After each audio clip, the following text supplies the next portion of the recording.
Fala, malucada, como vocês estão? Aqui quem fala é Wagner, do All Vida Louca Podcast, o seu podcast de gente real, falando com o empreendedor da vida real. Vamos já acertar aqueles nossos combinados de sempre?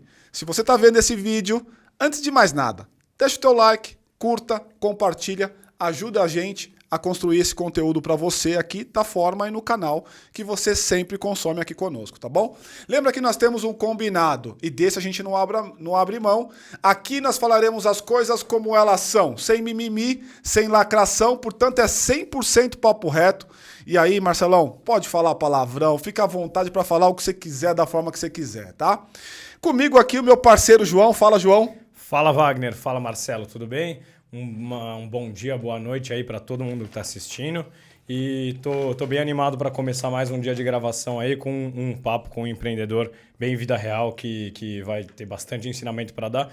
E espero que ensinamentos além do que a gente ficou ouvindo e ouvindo Exato. E ouvindo nos eventos, nos palcos e em tudo mais. Então a gente vai de vamos papo tentar explorar, hoje. Vamos tentar explorar com ele aquilo que as pessoas não falam, né, João? Exatamente. Boa. Vamos ver se ele fala. E, cara, Marcelo aqui conosco hoje, Marcelo Toledo. Cara, muito obrigado pela tua participação. Pessoal. Eu queria te dar um presente. Já chego ganhando presente. É obrigado, isso, Vagnão, João. Obrigado. Prazer estar aqui com vocês. Com a gente. Posso abrir aqui? Opa, fica à vontade, meu.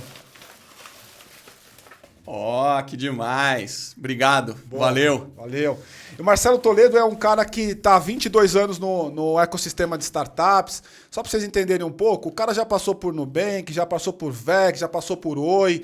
Tem uma empresa que ele vai falar um pouco daqui a pouco mais para nós sobre isso. Então, a gente quer explorar com ele mais ou menos assim, o que ninguém fala sobre empreender com uma startup ou por meio ou numa startup, tá? A gente tá acostumado a ouvir a coisa mais clichê, a coisa bonita, de que todo mundo tá indo muito bem, cresceu, deu tração e etc. Agora, qual que é o lado difícil que as pessoas que estão vivendo conhecem, mas que normalmente não ouvem as pessoas falando, certo, Marcelão? É isso aí. Cara, fica à vontade para se apresentar, falar um pouco sobre você e a gente vai entrando aqui nos temas.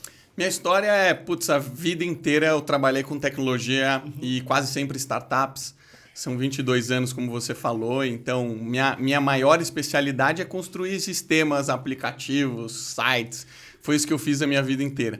É o cara que está na posição mais sexy hoje em dia. Depois eu queria entrar com você um pouco sobre isso, porque a gente tava brincando aqui no off que tá mais fácil a gente contratar um presidente da república do que um CTO, alguém de tecnologia para trabalhar nas empresas. Tem um monte de gente querendo ser aí político e tal, mas CTO... Exato, tá foda. CTO tá foda. Continua aí, Marcelo. Cara, esse é o gap do mercado, né? Na hora que a gente olha. Então, cara, você explicou super bem. Eu passei por algumas empresas conhecidas, outras não tão conhecidas. Empreendi algumas vezes ao longo da minha vida. E eu acho que uma das coisas que foi muito crucial, pelo menos na minha trajetória, é que o programador mais tradicional, ele tinha aquele estereótipo de ser o nerd, de usar o óculos, de ficar na frente do computador, sem falar com ninguém na caverna, ali escondido. E eu sempre transcendi um pouco isso, porque eu sempre, cara, gostava de conversar, gostava de me comunicar. E isso me ajudou muito a passar a realidade para os executivos da empresa. Diferentemente das pessoas que não conseguiam falar ou usavam isso como um artifício para se esconder, se proteger. Esse é meu ambiente aqui, ninguém acessa. Sim. Cara, eu só vou te contar o estritamente necessário. Isso fez exatamente o oposto na minha carreira. Fez com que as pessoas começassem a me utilizar mais. Poxa, vamos falar com o Marcelo, porque o Marcelo explica. Já trazia uma abordagem de negócio? Eu acho que isso foi sendo desenvolvido ao longo do tempo. Porque eu vou te explicar por que eu perguntei isso, né? Eu que estou no mundo corporativo há um tempo aí, cara, eu percebo que existiu ao longo dos últimos anos uma evolução muito grande nessa posição de tecnologia, seja ela qual for, tá? Por quê? Porque num passado não tão distante, tecnologia ela era chamada para a mesa depois do modelo de negócio estar desenvolvido.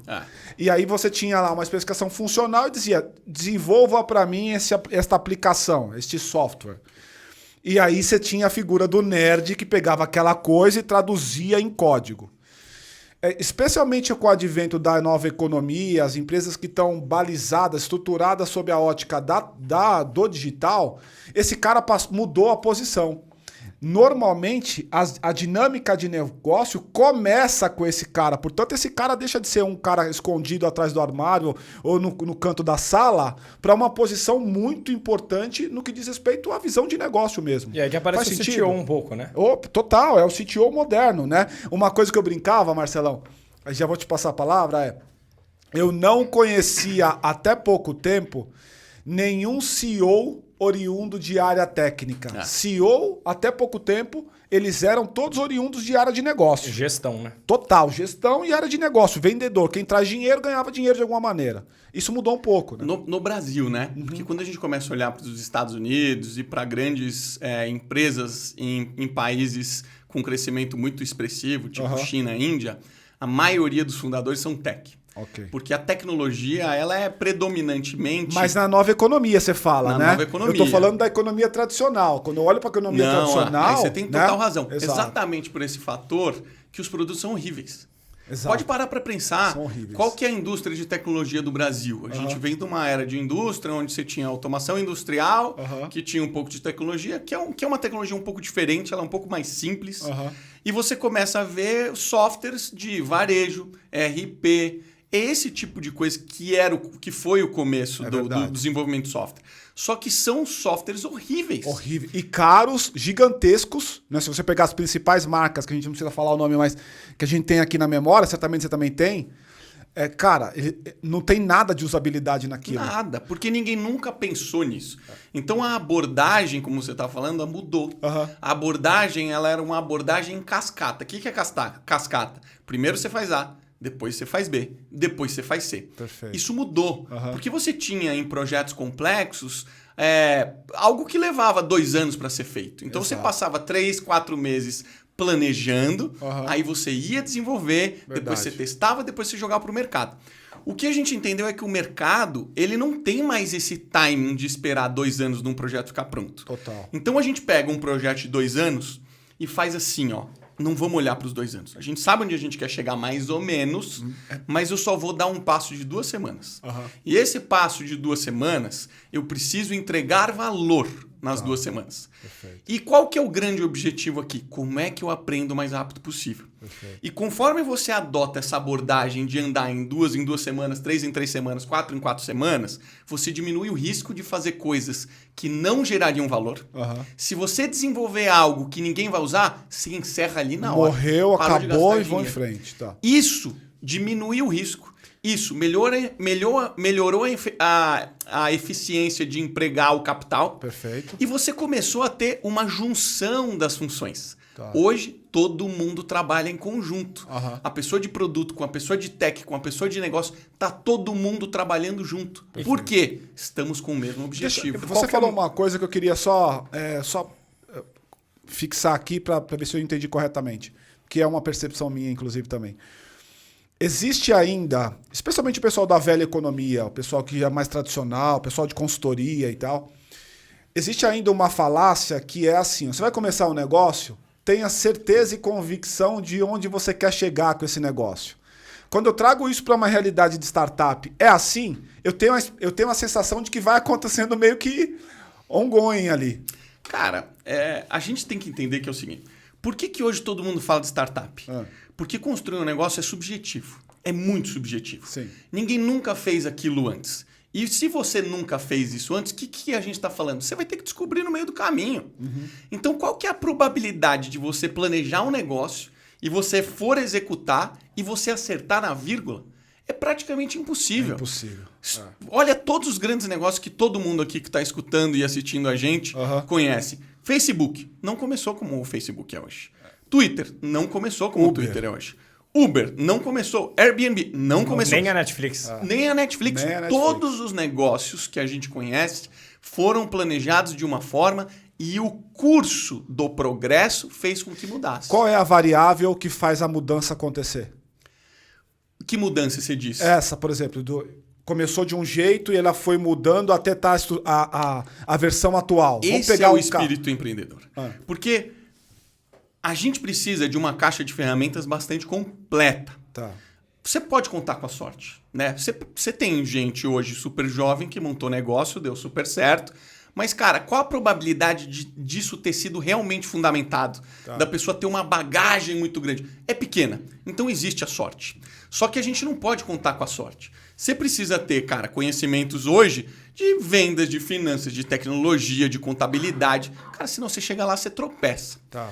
Quando você está no meio do caminho, você precisa ter uma sensibilidade muito grande de ler o mercado. Porque você começa com hipótese, pô, eu quero vender para o Wagner A, mas será que o Wagner quer comprar A? Esse é o ponto, mano. Esse é o ponto. E aí você precisa... E aí isso assim, não vai ter livro, não vai ter ninguém. Alguém que tiver muita certeza disso, duvide. Que é o seguinte, como é que eu Vai dar descubro... merda, né, Marcelão? Merda sempre vai merda. dar. É parte do caminho do empreendedor. A grande dificuldade é como é que eu separo a insistência inteligente da insistência burra. O que eu estou querendo dizer aqui? O que é, poxa, esse cara é preguiçoso, o negócio dele não deu certo porque ele não insistiu. Ou ele foi burro demais porque ele insistiu demais num negócio que não dava certo. Essa sensibilidade é o que faz o empreendedor que consegue falar, agora deu. Agora a gente tem que testar algo diferente. Agora deu. A gente vai para o que a gente chama de pivotagem. Pivotagem. E aí você vai descobrindo caminhos alternativos que às vezes desconfiguram o seu negócio por completo e às vezes você dá sorte de acertar de primeira. Total. Mas é raro. Olha, eu vi uma pesquisa recentemente, o Startup Genome 2020. E ele fala que os negócios que mais dão certo são aqueles que pivotam entre 2 a 3 vezes, que tem mais chance de dar certo. E é engraçado isso, né? Porque é um número bem específico, ou seja, é exatamente o que você falou, é achar essa linha que é o empreendedor que não vai pivotar demais, né? Não vai ficar mudando e perder o foco, mas também é aquele que não abraça uma ideia e morre com ela, né? Que vai pivotar 0 ou 1 vez, por exemplo. Então acho que é o dado mostrando exatamente o que você acabou de falar, né? Eu digo que um dos grandes problemas do empreendedor é se paralisar diante das adversidades. Pô, depois de 8 anos eu voltei a empreender. Não empreendia, estava trabalhando em empresas de outros fundadores. Vivia o desafio, mas é diferente quando você está na pele. É diferente quando você levanta dinheiro. É diferente quando você tem que parar e pensar, caramba, não estamos vendendo rápido o suficiente. O ciclo de vendas está longo, o ticket médio não está bom, a margem não está boa. É um problemaço que você precisa decidir se esse é um caminho viável ou não é viável. A responsabilidade é muito grande. Então, tem empreendedor que ele se paralisa diante dessas adversidades. Por isso que quando eu fui fundar a Clivo, eu coloquei algumas coisas na minha cabeça. E uma delas foi, eu não quero empreender sozinho. E não é... Tem muita gente que fala assim... Tá aí um ensinamento, então? Tá aí uma... Demais pelo seguinte, cara. O tempo inteiro é dúvida. Eu fico fazendo 300, 400 perguntas por dia. Será que a gente deveria fazer isso? Será que isso? Será que aquilo?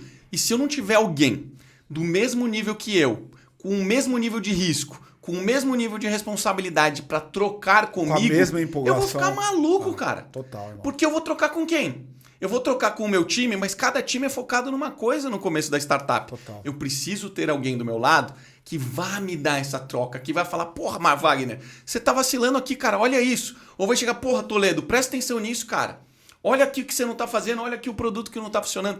Essa troca é o que traz a riqueza no processo de empreender. Total. Eu troco com o meu cofundador, o André, todos os dias, cara. Às vezes a gente tá trocando é meia-noite, às vezes a gente tá fazendo papo 1h da manhã, nos momentos de pico. Cara, desde a manhã até a noite é o tempo inteiro trocando. Deixa eu te perguntar uma coisa a mais, curiosidade.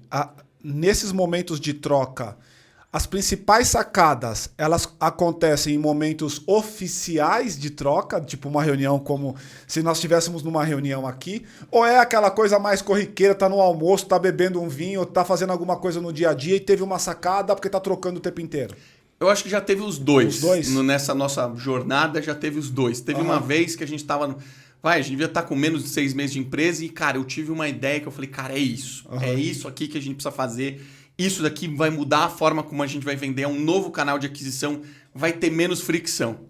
Teve outros momentos que você começa a acumular um conhecimento sobre o negócio, mas você precisa estar numa reunião estruturada para você colocar no papel. Precisa dela, né, Precisa dela. Então, às vezes, galera, vamos pensar aqui. O que a gente está fazendo de bom? Tá bom. O que a gente acertou a mão? O que a gente não está fazendo de bacana agora? Puta, é isso. O que a gente tem que uma conversa que a gente está tendo, cara, a gente está arriscando pouco, a gente falou outro dia, a gente está arriscando pouco, que a gente precisa testar mais. Puta, vamos listar o que a gente poderia testar mais? Tá. Vamos priorizar o que a gente quer fazer primeiro, segundo, terceiro? Então eu acho que é um equilíbrio. Tá. Porque esse negócio que as pessoas falam assim, pô, a minha vida pessoal, a minha vida do trabalho, cara, é tudo um pouco misturado. É misturado. Hoje E em faz dia parte do essa jogo. separação não existe, né? Não existe, é isso aí. Eu Deixa queria eu, Vai lá, João. posso fazer uma perguntinha? Vai lá. Acho que é uma pergunta bacana, porque acho que vai te convidar a contar um pouco da sua história também. Mas o que eu Você vê como é que ele é, né? Ele faz a pergunta e ele mesmo diz que a pergunta é boa. Exatamente. Se não tivesse confiança na pergunta, não estava sentado aqui. Né? Mas vamos lá. Pensando assim, né? O que eu ouço muito. Empreenda com aquilo que você gosta, com assuntos que você entende, com o que você curte. Bom, você é formado em marketing, teve uma startup de saúde, que é a Clivo, que você vai falar um pouco mais dela, de e-commerce, você falou de hotspot, já trabalhou também nessa área, de pagamentos, ou seja, você entende de tudo isso, ou isso é uma falácia, ou isso é basicamente, cara, empreender é sempre a mesma coisa, que é buscar resultado. Encontrar uma oportunidade em cima. Então, me fala isso, é uma falácia que você tem que empreender com um assunto, com um setor que você já entende, ou não, cara, você estudou muito para todos esses setores, como é que foi essa sua trajetória em tanta coisa diferente, variada? Cara, eu não era da área da saúde, estou empreendendo em saúde. Alguma coisa eu estudei de saúde, né? Eu sempre fui apaixonado por esportes, então eu sempre estudei o lance da alta performance. Quando você entra no mundo da alta performance, você começa a entender alguns fatores que têm uma correlação direta com as doenças crônicas. Então eu começo a entender um pouco mais meu sistema hormonal, a insulina, o que é a diabetes, as consequências da diabetes. Hoje eu converso com um médico, o médico me chama de colega. Eu falo, eu não sou colega, eu não sou médico. Porque eu estudei muito esse assunto. Mas se você perguntar para mim, Marcelo, você conhece profundamente o universo da saúde? Eu vou falar, ainda não, cara. Eu vou completar 2 anos no universo da saúde. Tenho muito ainda para aprender. Quando eu comecei a empreender em Wi-Fi, não sabia nada de Wi-Fi. Quando eu comecei a empreender em fintech, eu também não conhecia muito de fintech. Eu acho que ao longo do caminho você vai detendo esse conhecimento. Eu acho que os elementos mais importantes para você fazer é você entender qual que é a minha responsabilidade aqui dentro desse universo. Isso você precisa dominar. Hoje, quando eu estou na Clivo, eu domino uma parte desse ambiente que eu vou fazer. Qual ambiente? Eu olho para dentro de casa. O meu cofundador olha para fora de casa. Ele que faz grandes relacionamentos, ele que faz venda, ele que faz pitch para os investidores.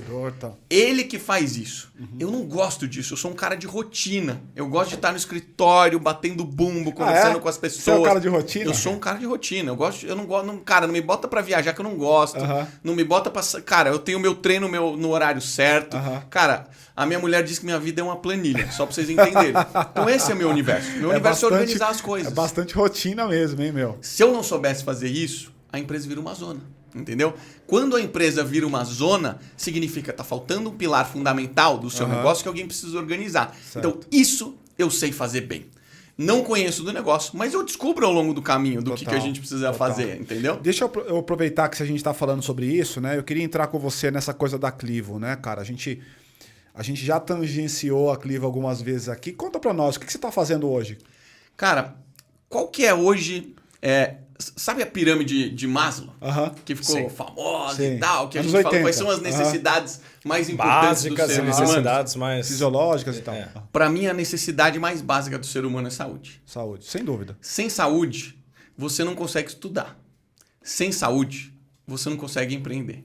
Para mim, as duas coisas que podem mudar um país são empreendedorismo e educação. Se a gente tivesse empreendedorismo e educação, possivelmente o país estaria numa outra realidade. Algo que fosse de fato aplicado, as pessoas conseguirem fazer com que os outros gerassem emprego. Puta, isso para mim é game changer. Só que quando você olha para a realidade Brasil, a gente está um passo atrás. As pessoas não têm saúde. A gente tem uma parte relevante da população brasileira que é portadora do que a gente chama de doenças crônicas. 40% da população adulta brasileira é portadora de pelo menos uma doença crônica. Eu estou falando de diabetes, eu estou falando de hipertensão, eu estou falando de colesterol alto. Isso sem contar a saúde mental, doenças de saúde mental. Saúde mental também entra. Também entra nessa conta. Também entra. Depressão está aí dentro? Depressão está aqui dentro. Tá. Olha que loucura. Esses 40% representam 80% do custo. Ah, é? Então eu estou dizendo que a minoria, esta minoria é a maior usuária do sistema de saúde. Nós somos saudáveis. A gente custa X para o sistema de saúde. Uma pessoa que é portadora de doença crônica, em média, ela vai custar 6,6 vezes mais. Tá. Então, encarece. Mas não encarece porque a pessoa tem doença. Porque a doença não deixa a pessoa mais cara. O que deixa a pessoa mais cara é você não dar a estrutura que ela precisa. Uma pessoa saudável, ela tem um problema, ela vai no hospital, ela é diagnosticada, ela toma um remédio, ela faz os exames que precisa fazer e está tudo resolvido. A pessoa que é doente crônica, ela é doente 24 horas por dia. Todos os dias. Não tem folga. Então, eu tenho dúvidas. Eu tenho inseguranças o tempo inteiro. E não existe nada que me ajude a tirar essas dúvidas. Se eu tomei uma dose de insulina errada, o que eu faço? Se eu esqueci meu remédio de hipertensão, o que eu faço? Eu tomo 2? Eu só tomo no dia seguinte? Qual consequência isso me traz? Resumo da ópera. Essas pessoas chegam aí no hospital várias vezes por dia. Eu já peguei paciente que ia no hospital todos os dias. O hospital é 10 vezes mais caro do que você ir num médico, sabe? Então, o que a Clivo fez foi criar uma camada para ajudar essas pessoas. A gente empodera essas pessoas. A gente educa essas pessoas a saberem se cuidar. E eu começo do básico. Eu pego, faço um vídeo com as pessoas e falo assim, abre aí sua geladeira. Me aponta o carboidrato. A maioria das pessoas não sabe o que é um carboidrato, o que é uma proteína. Isso porque ele falou que o sócio dele que faz os pitches, né? Não, é total. Imagina o que é esse pitch Exato, desse cara, o pitch né? do sócio Irmão, dele é só ele tá absurdo. falando aqui e eu pensando exatamente nisso. Falei, cara... Então, imagina só que quando você começa a investir nessa área, você começa a reduzir drasticamente o custo dessas pessoas. Você começa a aumentar a saúde dessas pessoas e você começa, cara, desequilibrar todos os problemas que nós temos hoje no sistema inteiro. É porque eles se financeiro. retroalimentam, né? Eles se retroalimentam. Eles se retroalimentam. Você começa a dar mais saúde. Você sabe quantas pessoas hoje são inválidas no Brasil? Tenho ideia. São pessoas que tiveram doenças crônicas e ficaram inválidas. O que é um inválido? Eu não posso mais trabalhar. Não pode mais trabalhar. Eu sofri uma amputação. Esse é um número gigantesco. Essas pessoas hoje, ao invés de gerar riqueza para o país, elas têm que consumir riqueza. São pessoas que não geram mais valor para o sistema de saúde. Isso é injusto com a pessoa. Porque o sistema de saúde brasileiro deveria ter suportado essa pessoa. Mas deixa eu dar um passo atrás com você. Você está contando para nós o que é a Clivo. Eu entendi até onde você foi. Eu te contei o problema. Exato. Eu entendi até a parte do problema. Mas qual foi o estalo? Porque eu acho que a sacada aqui para a gente poder passar para as pessoas e aí falando um pouco de empreendedorismo, falando de startup, em qual momento você falou assim, caralho, tem uma oportunidade aqui. Um cara que nunca tinha trabalhado com exato, saúde na vida. É isso que me chamou a atenção, né? Uma coisa é eu empreender naquilo que eu tô fazendo a vida inteira e tô enxergando os problemas. Como é que foi esse estalo? Como é que foi esse momento aí? Cara, eu fui atleta profissional de natação quando eu era jovem, até os meus 18 anos mais ou menos. Então eu sempre fui muito conectado com alta performance. E eu sabia que o sistema de saúde brasileiro não funcionava direito e a gente precisava fazer alguma coisa.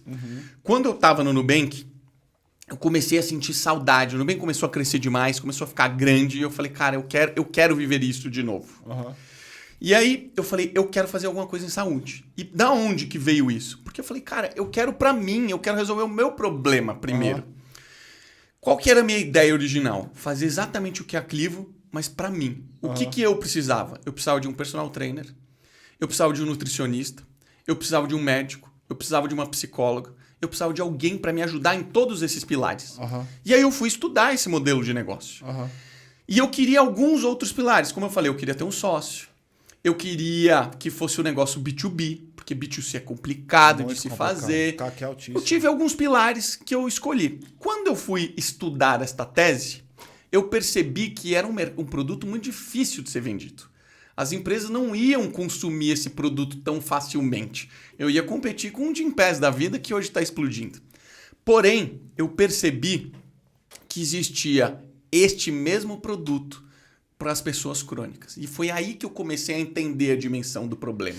Você então teve a sacada do que seria o negócio estudando a partir daquilo que você tinha um problema para você mesmo. E já foi uma pivotada antes de começar. Antes de começar. Foi o desenvolvimento da tese, desenvolvimento né? da tese. O desenvolvimento Exato. da tese foi me levando. E Exato. aí eu descobri. E outra coisa que eu queria. Eu não queria fazer um negócio inovador.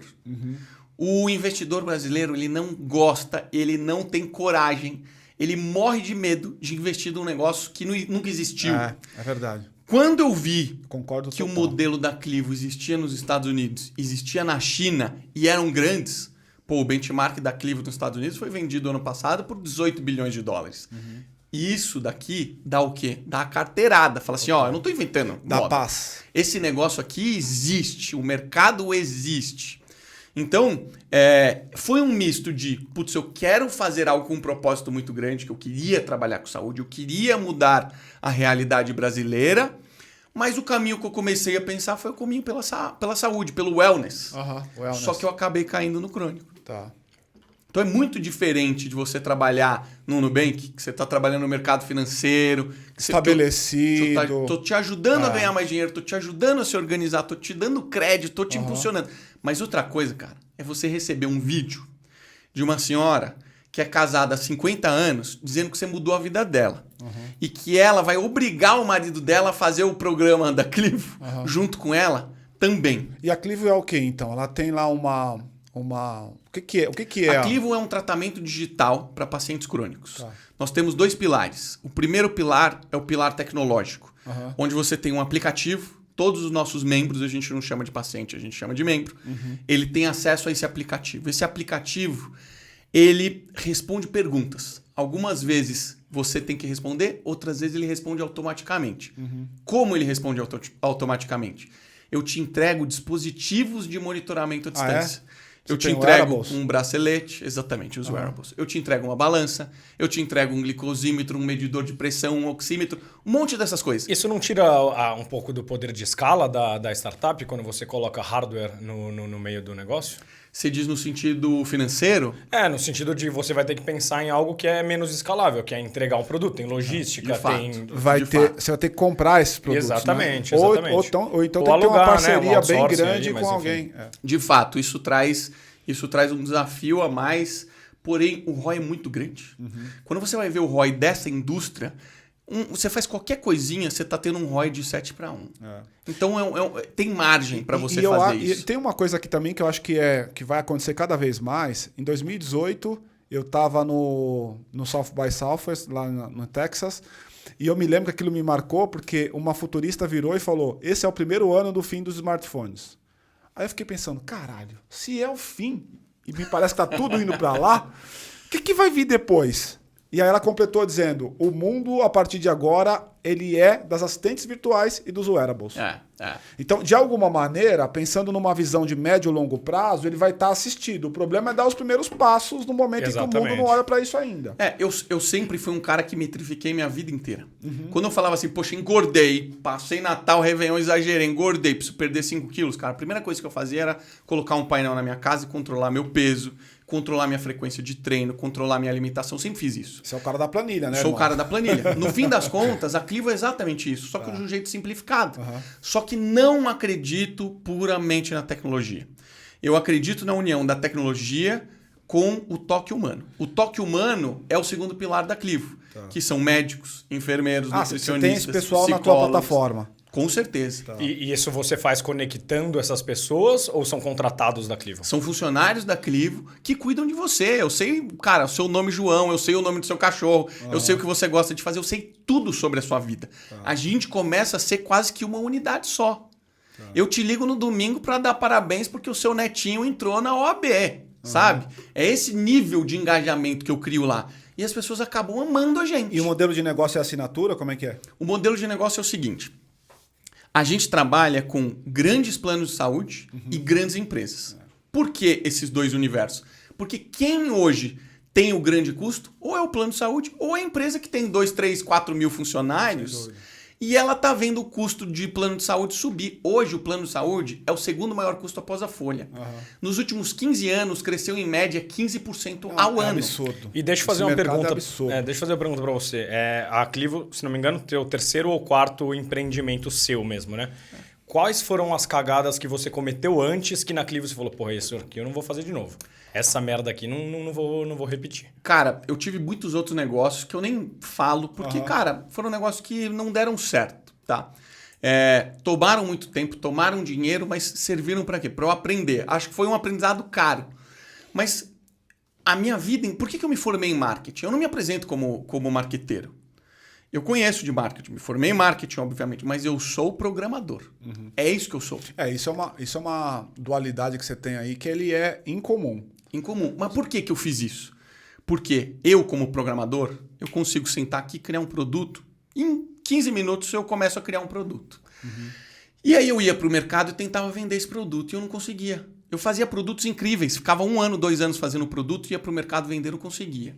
Então eu comecei a perceber que eu não detinha o conhecimento ou a composição de cofundadores certa para eu poder viabilizar a startup. Então, como eu sempre fui muito dominante, eu falava, cara, eu quero aprender isso. Então, eu fui estudar marketing. Eu fui estudar como é que eu fazia lançamento de produto. Eu fui estudar uma série de outras coisas. Isso me deixou muito completo. Mas chegou um momento que eu falei, cara, eu não posso saber tudo. Eu não posso ser bom em tudo. Eu preciso ter uma composição de time que me complete. Então, se eu estou entendendo bem o que você está dizendo, e voltando para o nosso tema, que é o que ninguém te fala sobre o ambiente ou empreender no ambiente de startups, tem um primeiro momento aqui que é composição mesmo de societária, né? Quem vai compor com você esse sonho que você está desenvolvendo aí? Decide o que você é bom. Você precisa ter certeza que você é bom. Não queira fazer o que você não é bom. Traga alguém para fazer isso para você. Se é pilar fundamental do seu negócio, é core, tem que ser seu sócio. Se não é pilar fundamental, tudo bem, você terceiriza, você contrata, você faz como você terceiriza a core? Nada, de jeito nenhum. De jeito nenhum. Isso daí, cara, faz parte da essência da sua empresa. E tecnologia é sempre core. Pro meu negócio é core. Pro negócio dele é. Pro meu negócio, cara, assim, existem 2 pilares fundamentais. A tech e o ser humano. O ser humano que vai estar ali conversando com você, cara, tem que vestir a camisa da Clivo. Ele tem que ter a cultura da Clivo. Então, esses foram alguns erros, sabe? Peguei investimento com gente errada. Pô, parcelado. Matou meu negócio em 6 meses, era um investimento que era para durar 2 anos. Pô, tinha aberto escritório, tinha gente contratada, tinha cofundador, tivemos que desmobilizar tudo. A ideia do abrir o escritório, você acha que isso é uma necessidade ou, dada a situação atual do mundo, já não faz mais sentido? Cara, eu acho que é muito cedo para chegar a uma conclusão. O que eu posso dizer é que é muito difícil construir uma cultura sem instalar, com um ambiente totalmente remoto. Digital. É muito difícil fazer isso. Concordo muito. As pessoas não engajam tanto, você começa a perder um pouco a conexão, principalmente no que a gente estava falando aqui. Cara, hoje contratar gente de tecnologia é difícil. Pra caralho. Porque os salários subiram, a competição é grande e tem escassez de profissionais bons. Então, cara, eu acho muito difícil. Mas uma empresa com uma cultura já estabelecida, como por exemplo o Nubank, cara, foi muito mais fácil para o Nubank. Cara, o Nubank era um moedor de carne, você bota carne aqui e sai carne moída. Lá entra a gente, monta o squad, daqui a pouco o squad está trabalhando, está todo mundo fazendo, todos os rituais são sempre os mesmos. Total. Sabe? Então, numa empresa que é nova, você não está com isso muito estabelecido. E aí é fácil as pessoas se perderem, então tem que tomar muito cuidado. Tem aqui uma lição que é, encontre o que é legal para você, né? Eu tenho um pouco de receio das fórmulas mágicas, porque a fórmula mágica pode ter funcionado para você, mas para mim, eventualmente não, né? Então, por exemplo, você tem essa coisa da fórmula mágica mesmo, que a gente tem hoje no próprio mercado, que é essa coisa de vou trabalhar 100% remoto, esse é o novo modelo. Eu tenho dúvida, especialmente quando eu olho sobre alguns estágios de vida de empresa. Uma empresa começando, eu não acho que isso é um caminho bom.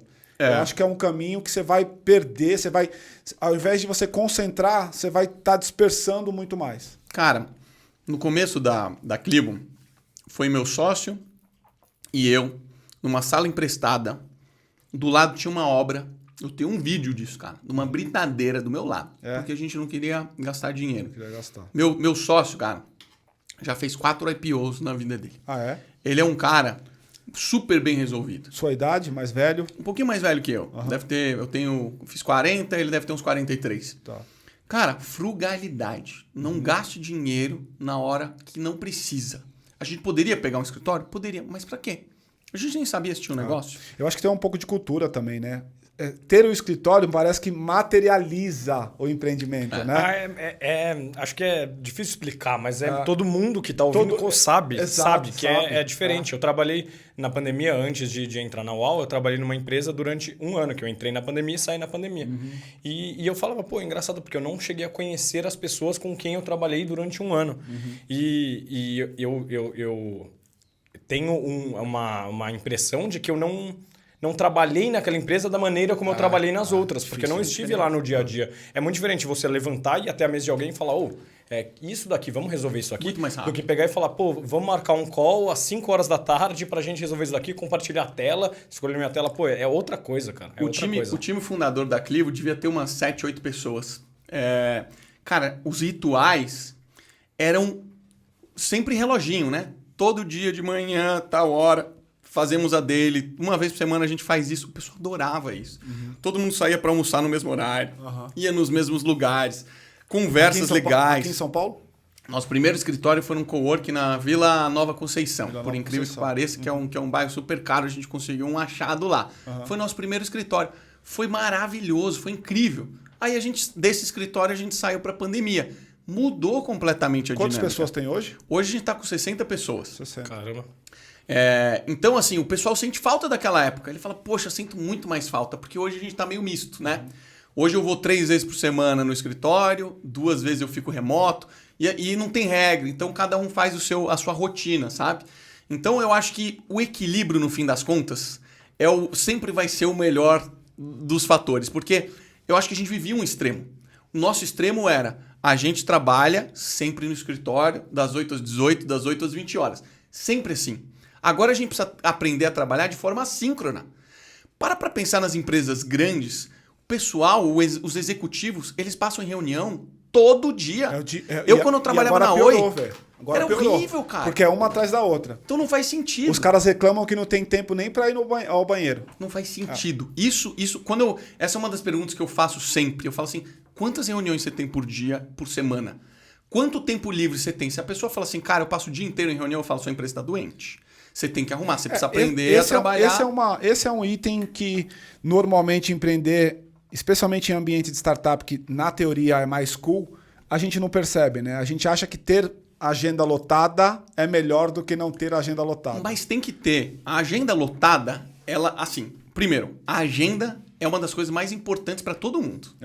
Para o analista é super importante, para o CEO 10 vezes mais importante. Tem CEO que aceita os invites vindo e ele vai aceitando e aí ele começa a trabalhar para os outros.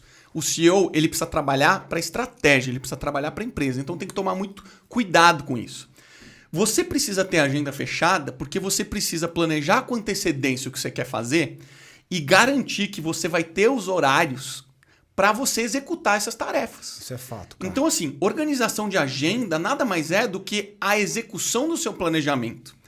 E eu sempre falo assim, a agenda é uma das coisas mais importantes para o CEO. Galera, como é que vocês estão se organizando? Onde vocês estão alocando o seu tempo? Tem uma rotina que eu faço, fica aí uma dica. Eu olho para trás, tudo que eu faço na minha agenda, eu vim aqui, tá alocado lá, que eu vim aqui gravar podcast, que eu vou precisar de meia hora para chegar no meu almoço. Eu agendo tudo. Aqui, Marcelo, 1 hora trabalhando no projeto tal, tô sozinho, mas tá alocado o meu tempo. Isso me permite olhar as últimas 4, 5 semanas e categorizar aonde eu estou investindo meu tempo. Então eu sei exatamente quanto tempo eu estou investindo em vendas. Ali para saber tudo que você está fazendo. Quanto tempo eu estou investindo em produto. Quanto tempo eu estou investindo em novos negócios. Invariavelmente eu tomo alguns sustos. Porque eu pego e falo assim, caramba, olha quanto tempo eu estou gastando nisso. Eu não queria estar gastando tanto tempo nisso. Com o tempo, você vai tendo essa habilidade de perceber e já bloquear. Isso não é minha prioridade agora.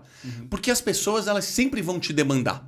Então, outro dia, uma pessoa que trabalha comigo, um designer, falou assim, poxa, eu queria conversar com você para falar isso. Eu falei, cara, é urgente? Aí a pessoa falou, não é. Eu falei, então, toma a decisão você. Você tem o poder, tome, eu confio em você. Por quê? Porque eu estou focando em A, B e C. E isso é minha prioridade, que é a coisa mais importante para a empresa. As pessoas entendem. E rolou? Nesse caso aí rolou? O quê? Rolou uma boa decisão? Opa, com certeza. As pessoas, você precisa empoderar as pessoas. No fim das contas, cara, se você quer ter uma empresa que escale, você precisa acreditar nas pessoas. Você não pode trazer as pessoas e dizer o que elas têm que fazer. Deixa eu aproveitar que a gente está falando de pessoas aqui, cara, e aí vamos voltar para aquela nossa brincadeira do início, que é, eu comecei dizendo que você está numa posição que é a mais sexy do mercado, que é de desenvolvimento e tal. Como é que você, uma empresa onde o seu chassi operacional está todo em tecnologia, como é que você está lidando com essa escassez de profissional de tecnologia? Ou, se não há para você, me conta um pouco dessa... Cara, acho que tá doendo para todo mundo. Eu acho que é um efeito econômico, faz parte. É uma bolha? Não acho que é uma bolha, mas eu acho que vai dar problema em algumas situações. O profissional que tem 2 anos de experiência e começa a ganhar 15, 20 mil reais, isso é insustentável. Isso vai ser ruim pro profissional. Se ele não se atualizar rápido, se ele não keep up com o que ele está sendo pago, o que vai ocorrer? Cara, ele vai chegar uma hora, ele vai ser jogado de escanteio. Então, isso pode ser um problema. Só o tempo vai dizer. Mas, assim, não adianta você querer competir com os salários que estão sendo praticados. Porque tem gente que pega gente de mercado que está ganhando bem e duplica o salário. Tem gente que vem lá de fora e paga em dólar. Tem gente que Não, tem gente contrata lá de daqui fora. contratando lá fora e pagando em dólar. E em é mais euro. absurdo ainda. Absurdo. É surreal. Eu conheço um caso, por exemplo, de um cara nos Estados Unidos que ele contrata 100% do desenvolvimento no Ceará. Por que ele faz isso? Porque o Ceará é um grande polo de desenvolvedor. Aí o que ele faz? Ele vai lá, contrata o cara do Ceará, paga isso em reais, que para ele é nada, com esse câmbio que a gente tem. E o cara fica felizão ainda. Agora, o que eu tenho percebido é quem tem o capital acaba prejudicando quem não tem o capital ou o pequeno negócio ou a startup. Porque esse cara ele vai lá e paga 3 vezes mais. O próprio Nubank mesmo. Os grandes, quem é grande, estabelecido, os incumbentes, que já tem muito dinheiro e conseguem pagar. As startups muito bem capitalizadas. Quem acaba sofrendo? As pequenas startups. Exato. Então, Tem um caso, não sei que se não é o consegue caso. pagar. Sim, com certeza. Pô, assim, o que acontece no fim das contas, né? A gente vai para o nosso próximo ciclo agora, estamos recebendo um segundo round de investimentos. Normalmente você quer duplicar, triplicar a sua empresa. Pô, estamos com 60 pessoas, a gente vai para 200 logo mais, etc. Cara, eu não vou conseguir contratar todo mundo que eu preciso contratar. Por quê? Ficou caro demais. Então eu vou ter que valorizar as pessoas que estão lá, porque eu vou ter que aumentar o salário, alguns salários que já... A pessoa evolui muito rápido hoje em dia, né? 6 meses, 1 ano, ela já, cara, mudou de patamar. Total. O mercado está valorizando ela diferente. Se você não fizer isso, ela vai sair. Uma dúvida que eu tenho, no teu negócio, quantos % do time, da força de trabalho, está ligado à tecnologia? Só para eu entender um pouco O meu negócio, ele não escala tão bem em pessoas. Então, o time clínico, ele sobe muito. 60%, 70% hoje do meu time é clínico. Hoje eu tenho, dessas 60 pessoas, 12 são de tecnologia. Então, assim, por incrível que pareça, provavelmente é a maior parte da minha folha. Então, pra você ver, é meio desproporcional. É engraçado isso, né? Porque você pensa há 30, 40 anos atrás, o cara vai fazer faculdade de medicina achando que ele vai ser o top do mercado. O top. E aí você vê, você contrata médicos, mas a sua folha paga mais para a galera de tecnologia. Hoje, massivamente, a gente trabalha com enfermeiras. Enfermeiros e enfermeiras. O médico, ele é muito bom em dar diagnóstico. A enfermeira, enfermeira ou enfermeiro, é muito bom em cuidar. E o que a gente faz na Clivo é cuidar. A gente precisa ter carinho, a gente precisa ter paciência. São pessoas mais velhas, são pessoas que já não têm muito saco, sabe? Então você tem que ter uma sensibilidade. O médico já não tem tanta essa sensibilidade, sabe? Deixa eu te perguntar uma coisa. Você que viveu os dois mundos, tanto tradicional quanto nova economia, me fala o que você vê de bom e de ruim em ambos. Assim. Você tem clareza nessa resposta? Cara, eu consigo contrastar bem o que eu vivi, né? Então, assim... na Oi eu cheguei a ter reunião com 80 pessoas. Óbvio que não funciona. Então, assim, o que não funciona nas empresas mais tradicionais? Primeiro, a forma de se estruturar é muito ruim. Então, você tem uma estruturação funcional. O time de tecnologia é de tecnologia, o time de marketing é de marketing, o time de vendas é de vendas. O que ocorre nessa configuração? Conflito. Eu começo a brigar pelos meus interesses e não pelos interesses da empresa. Nas empresas mais modernas, nas startups, você começa a ter o conceito de times multifuncionais. Cara, vamos juntar aqui as funções importantes para a gente atingir... Que é o que o mundo tem chamado de Agile, essa coisa toda. Isso, os squads. Exatamente, que vem das metodologias ágeis. Isso muda muito a configuração, porque alinha os interesses. Todo mundo tem os mesmos objetivos. E isso escala muito melhor. O que não funciona no squad? as pessoas ainda têm algumas dúvidas, assim. Por exemplo, não é muito claro... Poxa, quem que é o chefe do squad? Isso... É um squad lead. Esse squad lead, ele é chefe de todo mundo que é da função dele? Ou ele é chefe da equipe multidisciplinar? Da equipe por um completo? Pô, no Nubank era de um jeito, eu acreditava de outro, não funcionava tão bem, sabe? Você também precisa se preocupar muito com a personalidade das pessoas. As pessoas, você não pode escolher só por... você é tech, você é vendas, eu sou roteirista. Vamos trabalhar. Não, cara, a gente precisa entender qual que é o nosso perfil comportamental. Se o perfil comportamental não for adequado pra gente trabalhar junto, vai dar errado. E isso é função do RH? Cara, eu acho que o RH... ele precisa ajudar, ele te dá as ferramentas para vocês entenderem o que seria a melhor composição de time. A contratação técnica é do time, é de quem tem a vaga. A equação das duas coisas é legal? Que duas coisas? Do corp? Do ambiente, Vamos imaginar numa mesma empresa, você está com as duas configurações. Times funcionais com times squad. A junção das duas coisas. Você viveu em algum lugar assim? Funciona? Cara, voltando até para sua pergunta, para responder essa pergunta, que eu acho que é a mesma coisa. Eu acho que se a gente tivesse que resumir a diferença entre uma empresa tradicional e uma startup, a startup ela está muito mais aberta a aprender e a mudar. Tá. A empresa mais tradicional, ela fica daquele jeito pro resto da vida, até quebrar. Sim. Então você pega as empresas que quebraram. Kodak, Nokia... Xerox, cara, perdeu um monte de tecnologia interessante. Então, mais próximo da realidade ainda. Telecom. Cara, tá sendo engolido por todos os OTTs. Por mesmo. WhatsApp, por Netflix, por HBO, por Disney. E eles mudaram um pouco da dinâmica do negócio, né? Então, eles estão deixando de ser empresa de banda larga e de telefonia fixa ou móvel, ou de telefonia, para ser mais generalista, e estão indo para o mundo de tecnologia. Que estão entendendo que é um caminho que tem que ir aí, né? Mas demorou. O banco também demorou. Olha como estão as fintechs aí. Cara, não se falava em cliente no banco até pouquíssimos anos atrás. Porque ganha-se muito dinheiro. Cara, você vai mexer em jogo. O Itaú lucrou 6,4 bilhões no primeiro trimestre. Olha o que é de dinheiro que a gente está falando. É muito dinheiro. Para que eu vou me preocupar se eu estou indo bem do jeito que eu estou indo? Fato. Por que eu vou ajustar meu call center? Exato. E aí, como você está com visão de curto prazo, que é uma expectativa de mundo financeiro, né? O mundo financeiro trabalha muito com curto prazo, porque é visão financeira, não é visão econômica. É isso. Tem mudado, mas ainda é muito visão do próximo quarter, do final do mês, sabe? Então, a Paty quer fazer uma pergunta. Manda bala, Paty. Oi, tudo bem? Tudo bem, Paty? Gente, que voz é essa? É a Paty ou é o Paty? Eu tenho alguns amigos que já trabalharam em startup e eu queria que você falasse um pouco da pressão dos CEOs, porque como é dinheiro de fora, tem que dar resultado rápido, tem que crescer, tem que não sei o que lá, a pressão de trabalhar numa startup parece que é muito legal, toda a cultura, a liberdade, a coisa toda. Mas no dia a dia tem essa coisa que amacia, que é um pouco da cultura, mas eu já ouvi dizer assim, é muito estressante se eu chegar bravo, que nem empresa tradicional, não aguento. Eu queria que você falasse um pouco dessa pressão que vem de fora. Trabalha mais, trabalha menos. Boa, Paty. Paty, eu acredito que a gente precisa trabalhar com tudo que é sustentável, sabe? O negócio ele é construído, tudo que é grande leva tempo. Se você quiser fazer qualquer coisa grande na sua vida, não vai ser do dia para noite, vai levar tempo.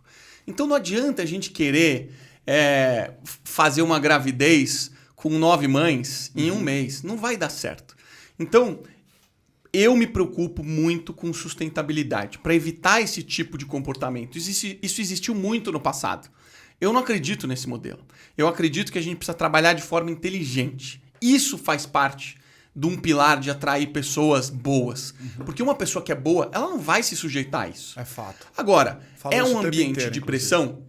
Para o CEO, um ambiente de pressão ferrado. Você está captando uma quantidade de capital gigantesca. Tem um monte de gente confiando em você e você precisa entregar resultado. Uma cobrança resultado. Muito grande em cima dele também, né? E, cara, assim, normalmente, os primeiros anos da startup, os primeiros vários anos de uma startup, você está alavancado e você não sabe se vai dar certo. Tá muito alavancado. Se você perguntar para mim, você já deu certo? Fala, cara, ainda não demos certo. Ainda podemos dar errado. As histórias que contam por aí, falando a verdade, não, estamos super bem, estamos voando. Cara, a gente está bem, mas, cara, todo dia é um novo desafio. Claro. Você precisa dar um novo passo, Claro. sabe? Então, é uma pressão braba, você tem uma responsabilidade enorme. Ainda mais, rapidinho, ainda mais no seu mercado, que é um mercado absolutamente regulado. Você não, Tem muita regulação. mercado financeiro, se eu errar, você perdeu um dinheiro. Mercado de saúde, você errar, uma pessoa morre. Porra. Então a qualidade do seu serviço, você precisa ser impecável. Por isso que a gente levou 1 ano para lançar a nossa empresa. Porque no mercado de saúde não tem MVP. Não existe produto mínimo. O produto tem que estar bom, tem que estar foda, entendeu? Então, cara, a pressão existe, como em qualquer lugar, mas é papel do CEO saber equilibrar isso, porque a empresa não pode ficar doente. Funcionários doentes, colaboradores doentes não vão fazer o melhor trabalho da vida deles. E o investidor, você falou ali lá atrás que errou uma vez com o investidor. Como que você garante que o seu investidor também não vai colocar indiretamente essa pressão ou diretamente em cima do CEO? Como que você garante que o seu investidor está alinhado com que o seu negócio vai caminhar de maneira sustentável e não vai gerar lucro no dia seguinte? Como que você garante tudo isso a partir do momento que você está negociando, conversando com o seu investidor? Cara, Quais são os problemas aí? Eu acho que o mercado ele foi começando a amadurecer. Eu lembro que num dos primeiros eventos de startup chamado BR New Tech, um rapaz da plateia fez a pergunta para um investidor anjo quanto que ele pegava de percentual para fazer o primeiro investimento. Ele falou, eu pego alguma coisa entre 50% e 60%. Quando ele respondeu isso, a plateia deu uma gargalhada. Só que esse tipo de prática foi muito comum. Eu tenho um amigo grande hoje que fez negócios, cara, que foi vendido por centenas de milhares de dólares, centenas de milhões de dólares, que ele perdeu o controle no primeiro investimento. Hoje não existe mais isso. Qual que é a prática hoje? Qual que é o número mágico? É isso que eu ia explicar. Você tem que Desculpa, saber cara, pegar... os caras ansiosos não tem ficam, problema. né, no meio do caminho. Não tem caramba. problema. O que acontece?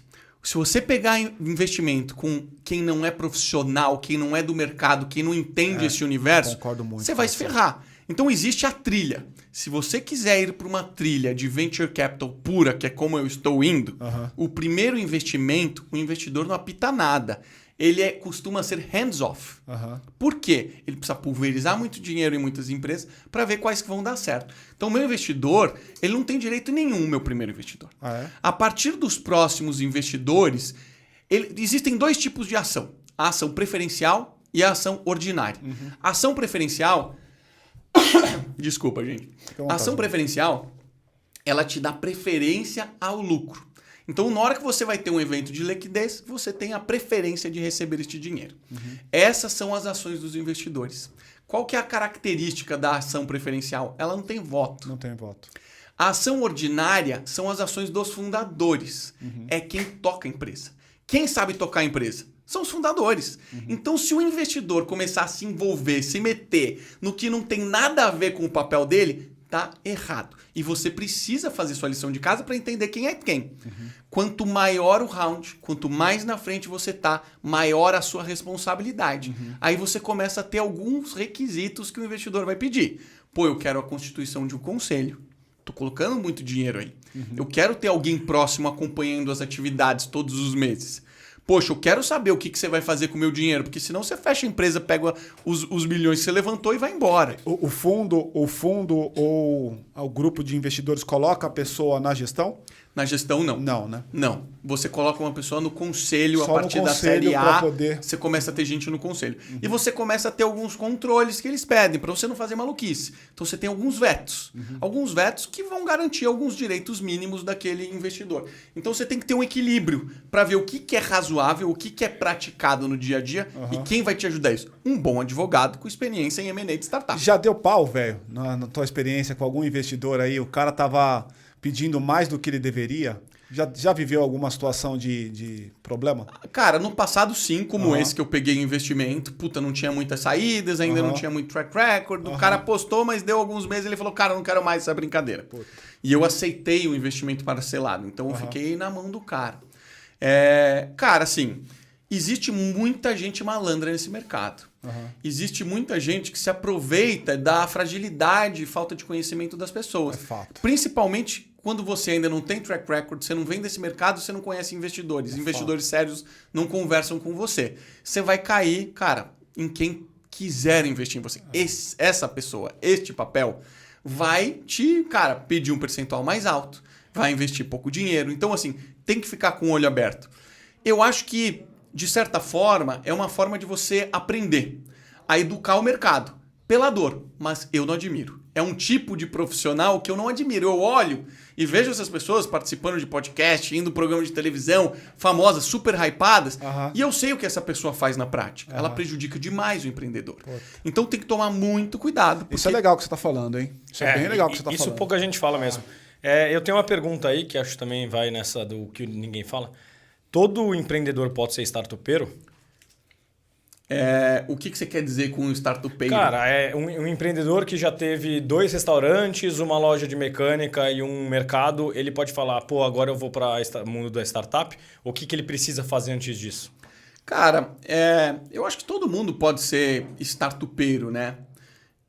Vai depender muito de como você vai compor o seu universo e como você... O que eu gosto de dizer é o seguinte. Ao longo da vida de uma startup, você tem muitos ciclos.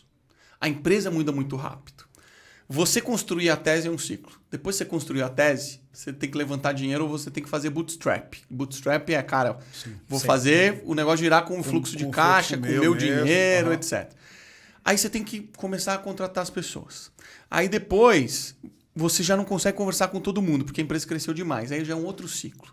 As pessoas que só executavam agora precisam ser líder. Então, se você parar para analisar mesmo de fato, ao longo dos primeiros 2 anos de uma startup, você deve ter talvez ali 30, 40, 50 ciclos. E você precisa saber mudar de papel o tempo inteiro. Porra. Lembra, Wagner, você me perguntou se eu programava? Você programou? Eu falei, cara, eu programei no começo da Clivo. Eu programo hoje? Cara, não tenho a menor condição. Porque programar não é a coisa mais importante para minha empresa. Então, se esse empreendedor ele não souber fazer estes ciclos muito bem feitos, ele vai sofrer. Porque ele vai se paralisar diante dos problemas ou o negócio dele vai platonar. Agora, existe como eu sou um cara que quer empreender, não desenvolvo, e estou querendo empreender num ambiente que é de tecnologia? Funciona isso? Ou de alguma maneira eu vou me prejudicar por não conhecer a fundo? Porque você conhece a fundo, você viveu a vida inteira isso, né? Cara, assim, funciona porque já teve gente que fez. Mas... sai uma porcaria, sai, né? As pessoas não conectam mais, sabe? Tipo assim, hoje você fala assim, Marcelo, como é que eu contrato um CTO? Cara, se não tiver alguém com cabeça de tecnologia na empresa, você vai arrumar um CTO ruim. Porque o CTO bom não vai querer trabalhar com um fundador que não entende de tecnologia e não valoriza a tecnologia. Porra, você falou tudo agora. O fundador do Nubank, tem 3 fundadores no Nubank. Um dos fundadores é de tecnologia. Cara, por que o Nubank se tornou o que se tornou? Muito por conta da visão tecnológica de um dos fundadores, que é o Ed. Então, se você não tivesse um fundador de tech, cara, eu aposto que o Nubank não seria o Nubank. É verdade. Então, muitas das empresas que estão hoje, cara, se tornando proeminentes, famosas, conhecidas, teve uma influência tecnológica muito forte de alguém ali, sabe? É fundamental para você conseguir atrair boas pessoas, para as pessoas entenderem. Quem é de engenharia, quem é de tecnologia, não gosta de trabalhar com quem não valoriza a tecnologia. É verdade. Mesmo sabendo que a tecnologia é fim e não um meio. Entendeu? Até pouco tempo atrás era muito meio. Né? Era muito. Agora é muito fim, né?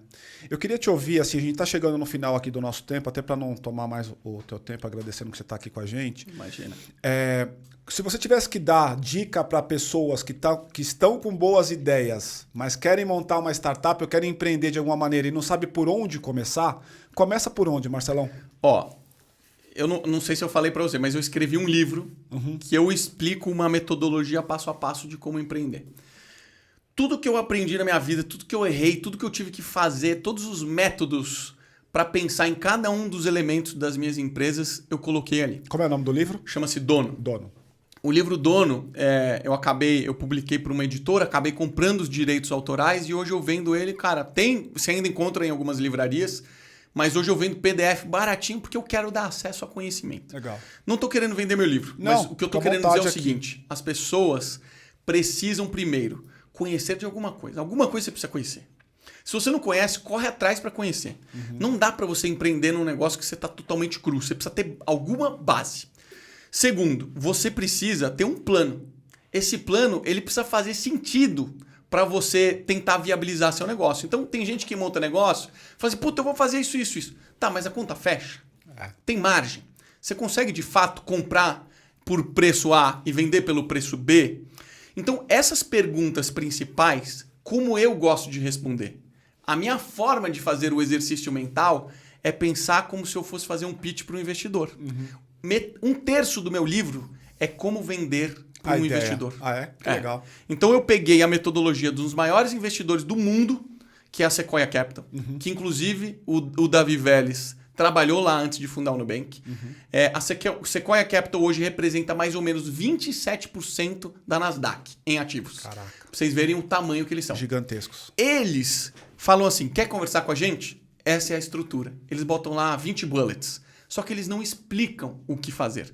Eu peguei esses 20 bullets e detalhei um por um. Ó, aqui você tem que fazer isso. Como é que você calcula tamanho de mercado? Como é que você calcula TAM, SAM, SOM? Como é que você faz uma projeção financeira? Quanto que você deve diluir? Quanto que você não deve diluir? Quanto que você pega? Para quanto tempo de dinheiro?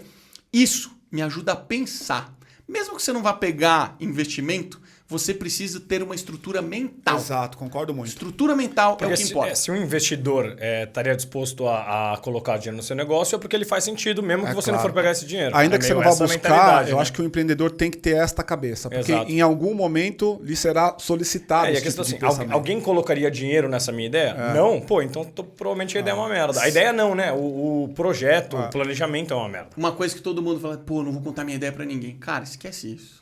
Esquece Puta isso. bobagem, né? Isso é bobagem. Eu concordo pra Sabe caramba quantas pessoas o André e eu conversamos antes de fundarmos a Clivo? Centenas. Várias centenas de pessoas. Por quê? Cara, será que eu tô sendo o espertão ou será que eu tô sendo burro? Eu preciso saber disso. Então, cara, eu fui conversar com todos os investidores. Galera, estamos olhando para este lado, estamos querendo empreender nisso. O que vocês acham? Eu não fui pedir investimento, eu fui pedir feedback. Na hora que eu comecei a perceber que eles gostavam da tese, o que eu fui fazer? Eu fui conversar com as pessoas que já trabalhavam neste mercado. Cara, o André e eu conversamos com centenas de enfermeiras, de médicos, de pessoas que trabalhavam nesse mercado, pessoas que a gente precisaria contratar depois para montar o nosso time, mas que foi validando as nossas ideias. Cara, aí que você vai percebendo, faz sentido, não faz sentido, isso funciona, isso não funciona, aqui tá funcionando, aqui não tá. Você vai montando, é um bloquinho. Uma empresa, ela é uma composição de modelo de negócio. O modelo de negócio, ele nada mais é do que a junção do Lego que diz qual valor você entrega, de quem você captura valor, quais são a sua estrutura de custo, quais são os parceiros estratégicos. Total. Isso tudo está no livro. Então não precisa ler o meu livro, mas você precisa ter uma estrutura mental para você saber o que você quer fazer. Se organizar desta maneira. Você precisa se vender. E você precisa ter um mínimo de sensibilidade se esse negócio para em pé ou não para, sabe? Do caralho. Muito bom. Cara, pra gente poder finalizar mesmo, a pergunta que eu faço pra todo mundo que sentar na sua cadeira aí é: por que o Marcelo é um vida louca? Por que o Marcelo é um vida louca? Cara, eu acho que eu sou um vida louca porque eu comecei a deixar de me influenciar demais pelos outros. É isso. Puta. Não se engane, eu estou o tempo inteiro me comparando. O tempo inteiro me comparando. Porque eu quero ser melhor. E eu vejo um empreendedor que está melhor do que eu quero saber como ele chegou lá, porque eu quero estar onde ele está. Eu vejo alguém que treina boxe, que é o meu esporte que eu estou fazendo agora, eu olho para o cara que é um bom boxeador e eu falo, eu quero estar lá. Eu me comparo o tempo inteiro. Mas eu preciso saber qual que é o momento de falar assim, o que é a essência do Marcelo? Até onde a essência do Marcelo quer ir? Eu não posso deixar essa comparação me influenciar. Então você saber o que é o que faz você feliz, até onde você quer ir, sabe? Isso não é fácil, eu levei muito tempo para aprender isso. Eu lembro uma vez que eu estava fazendo crossfit, cara, eu queria competir, eu fui atleta de natação, competi minha vida inteira. Então eu sou muito competitivo. Qualquer coisa que eu faço, eu quero ser o melhor do que eu sou. E aí a Renata, minha mulher, falou assim, você vai ser atleta profissional de crossfit? Aí eu parei e pensei, óbvio que não. Ela falou, então, por que você está fazendo isso? Porque o esporte tem uma relação muito forte com a vaidade. Muito. Então, a partir do momento que você começa a refletir sobre essas coisas, e essa pergunta que a Renata me fez foi uma pergunta muito importante, desencadeou todo um processo de busca de autoconhecimento que fez essa essência despertar. pensar com a própria cabeça. Total. Sem deixar que os outros te influenciem. Ainda mais no mundo que a gente está hoje, né, Marcelão? Que Demais, tudo né? é influenciável de alguma maneira, né? Todo mundo está buscando um influenciador para tudo, né? Verdade, verdade. Todo É mundo quer cansativo. ter. É legal ter heróis, né? Todo mundo quer ter um herói. O problema é você ter um herói que você não conhece. Exato. Porque hoje a mídia social ela é um recorte da vida daquela pessoa. Claro. Então tem muita gente que aparece lá que na realidade não é aquilo ali. Exato. E você tá adorando uma pessoa que, cara, tem valores invertidos. Exato. Que não tem nada a ver com o que você gosta. Então tem que tomar cuidado. Toma cuidado. A palavra aqui é tome cuidado. Muito bom. Marcelão, muito obrigado pelo seu tempo. A gente agradece bastante pela participação, Obrigado. por estar aqui, cara. Eu acho que é bastante valioso para nós esse tipo de papo, porque ajuda as pessoas a setarem o momento em que elas estão e entenderem mais ou menos o próximo passo. Queria já te convidar, se você gostou desse papo, não esqueça de curtir e compartilhar. Aqui embaixo também tá o link para nossa comunidade. Entra lá. Nessa comunidade a gente vai disponibilizar para vocês conteúdo, vai disponibilizar, tirar a tua dúvida e a troca que é necessária, como o Marcelão falou aqui, trocar no ambiente de empreendedorismo é uma condição fundamental para dar certo. Então, conto com você, inclusive, nisso lá. E Marcelão, Valeu. obrigado, meu. Obrigado, Até a Vagnão. próxima. Valeu, João. Valeu, gente. Obrigado. Até a Obrigado, próxima. pessoal. Falou. Tchau, tchau. Valeu, até mais. Cara, brigadão, viu, meu?